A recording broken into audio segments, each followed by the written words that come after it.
Olá, pessoal, sejam muito bem-vindos. Esse é um trabalho desenvolvido por alunos de medicina da UFAL, campus Arapiraca, sob a orientação de Tairone Barreto, e iremos dar continuidade ao tema de emergências clínicas, focando nas doenças infecciosas, que será composto por dois vídeos, esse e outro que a minha amiga Joyce irá falar sobre as infecções do trato urinário. Meu nome é Ana Valéria, eu irei falar um pouco sobre as principais infecções das vias aéreas superiores. Começarei falando sobre a rinite alérgica, que é uma inflamação da mucosa nasal mediada por IgE, resultante da exposição alergênica em um indivíduo sensibilizado, que acomete cerca de 30% dos adultos, e há alguns fatores de risco que estão relacionados, como a genética, exposição neonatal e alérgenos, alergias alimentares, exposição à poluição, tabagismo, e a fisiopatologia se dá basicamente a partir de uma exposição a um alérgeno, e esse alérgeno é fagocitado, apresentado ao linfócito T-helper, e a partir disso vai haver a produção de interleucinas, principalmente IL-3, IL-4 e IL-5. Como se dá o quadro clínico? De forma geral, vai ocorrer a obstrução nasal, rinorreia, espirros, prurito nasal, hiposmia, e geralmente ocorre durante 2 ou mais dias consecutivos por mais de 1 hora na maioria dos dias. E outros sintomas também podem estar presentes, como prurido ocular, lacrimejamento, prurido no conduto auditivo externo, palato e faringe, e o quadro ele pode mudar de acordo com o tempo pós-exposição. Minutos após a exposição, vai estar presente prurido nasal, rinorreia e congestão nasal. 4 a 6 horas após a exposição, vai estar presente a hiposmia ou anosmia.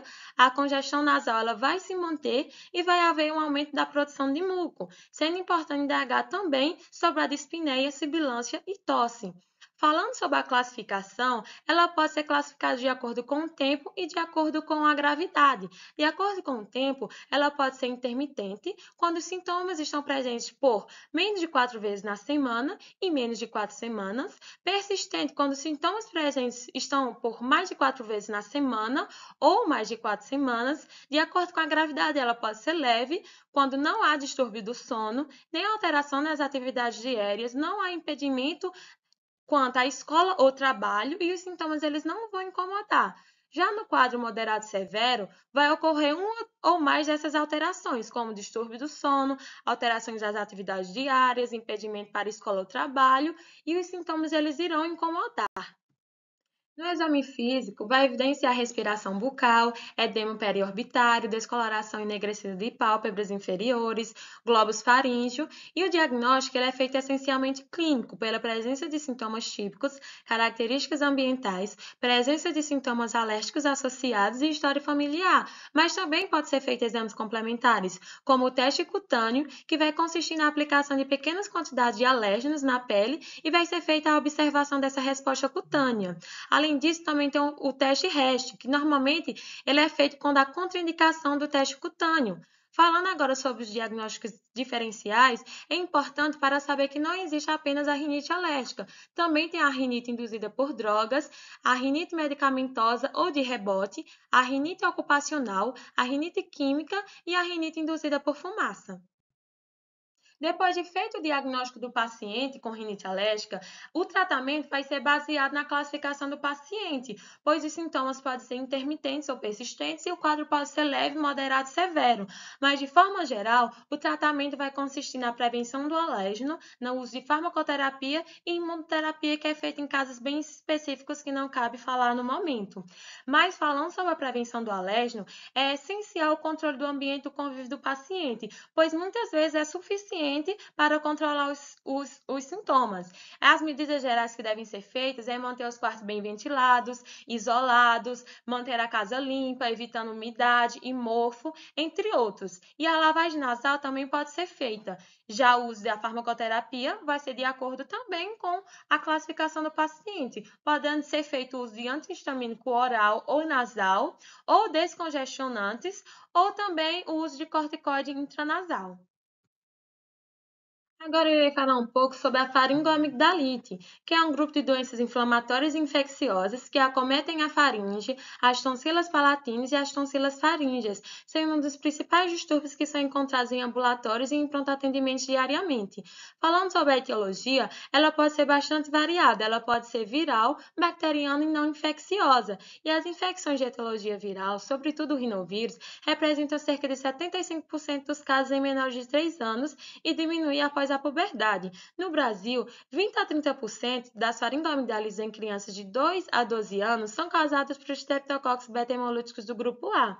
Falando agora sobre a classificação, a amigdalite aguda ela vai ser dor de garganta, febre, distalgia, adenopatia cervical e ao exame físico vai apresentar hiperemia de amígdalas com ou sem exudados purulentos. Já na amigdalite crônica, vai ter dor de garganta crônica, halitose, eliminação de cásium, edema periamigdaliano e adenopatia cervical persistente. Já na hiperplasia amigdaliana, vai apresentar roncos, apneia obstrutiva do sono, disfagia e voz hipernasal. E na presença de um quadro agudo associado, pode evoluir com insuficiência respiratória aguda. Falando em específico sobre as anginas eritematosas, pois elas são mais frequentes e correspondem a 90% dos casos, sendo de origem viral ou bacteriana. Falando sobre a origem viral, os agentes etiológicos mais comuns serão o rinovírus, coronavírus, adenovírus, herpes simples, influenza e entre outros. E o quadro clínico vai consistir na dor de garganta, disfagia, mialgia, febre baixa, tosse, coriza e espirros. E no exame físico vai estar presente a hiperemia e edema da mucosa faríngea e das amígdalas, e com presença de exudato, que é algo que ocorre raramente, e tendo ausência de adenopatia. E o tratamento vai ser através de medidas de suporte, analgésicos e anti-inflamatórios para os sintomáticos. Falando sobre a etiologia bacteriana, que vai corresponder a cerca de 20 a 40% dos casos, o agente etiológico mais comum é o Streptococcus beta-hemolítico do grupo A. E o quadro clínico vai manifestar-se com dor de garganta intensa, disfagia, otalgia reflexa, febre de intensidade variável, que pode ser acompanhada de queda do estado geral. O exame físico da bacteriana vai revelar uma hiperemia, aumento de tonsilas e exudado purulento, além de uma adenomegalia em cadeia jugulogástrica, que é observada em cerca de 60% dos casos. O diagnóstico, apesar dele ser basicamente clínico, é possível fazer a utilização de métodos diagnósticos para fazer a confirmação de etiologia estreptocócica. E a cultura de orofaringe é considerada o padrão ouro. No entanto, ela apresenta uma desvantagem, que é o tempo prolongado para a obtenção do resultado, que é cerca de 18 a 48 horas, e isso faz com que haja uma espera para a introdução da medicação adequada. O tratamento vai ser através de analgésicos, anti-inflamatórios, corticosteroides e antibiótico-terapia. Pode ser feita também a retirada da tonsila palatina, mas ela só é indicada em algumas situações, como 7 ou mais episódios de faringoamigdalite em um ano, ou 5 ou mais episódios por 2 anos consecutivos. E o problema da faringoamigdalite bacteriana é que ela traz muitas complicações. Ela pode trazer complicações supurativas, como o abscesso periamigdaliano e parafaríngeo, e complicações não supurativas, que são tardias, como a febre reumática e glomerulonefrite difusa aguda. Para finalizar, eu irei falar sobre a rinocinusite, com a inflamação da cavidade nasal e dos seios paranasais, que aumenta a produção de muco e vão ocasionar o edema e a obstrução dos ossos dos seios paranasais. Dessa forma, esse acúmulo de secreções vai criar um ambiente propício para a proliferação de micro-organismos. E a rinocinusite ela pode ser viral ou bacteriana. E a sua classificação ela pode ser de acordo com o tempo. Pode ser aguda, em que os sintomas estão presentes por menos de 4 semanas, subaguda, em que os sintomas estão presentes de 4 a 12 semanas, crônica, quando os sintomas estão presentes por mais de 12 semanas, e é considerada recorrente quando há mais de 4 episódios por ano. Falando agora sobre a rinocinusite viral, ela é também chamada de resfriado comum, que é a principal causa de rinocinusite aguda não complicada. E os principais agentes são o rinovírus, adenovírus, influenza e parainfluenza. E o quadro clínico ele é autolimitado e não se estende por mais de 10 dias, tendo congestão nasal, rinorreia, dor facial, halitose, plenitude auricular, cefaleia, febre e mialgia. E quando esses sintomas duram mais de 10 dias, deve-se pensar que é uma co-infecção bacteriana.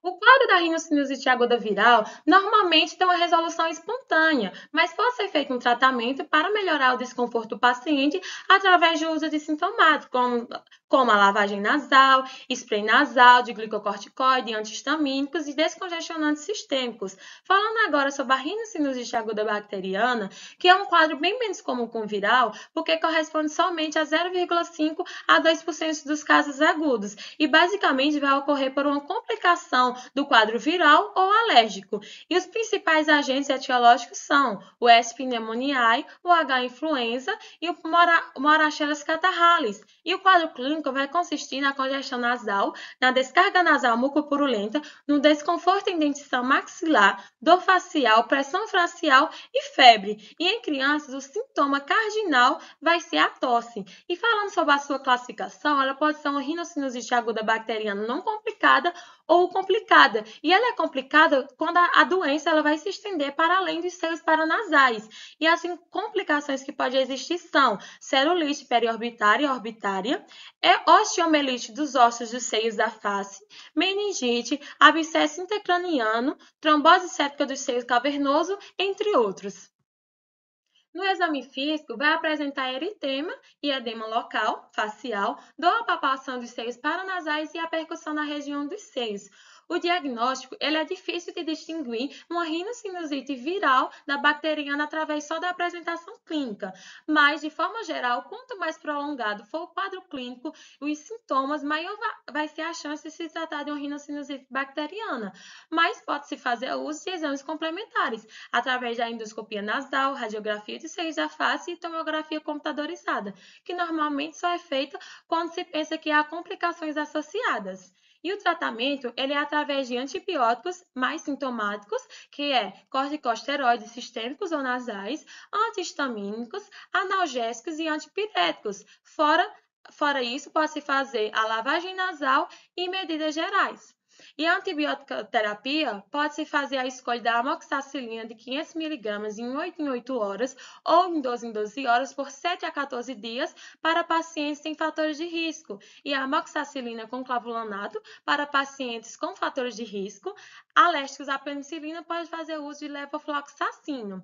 Já os corticoides sistêmicos somente em casos de sintomas mais intensos e pode-se fazer uso da prednisona de 20 miligramas uma vez ao dia por 5 dias. Essa foi uma aula falando só sobre os pontos principais. Desde já, muito obrigada pela atenção e essas foram as referências que eu usei.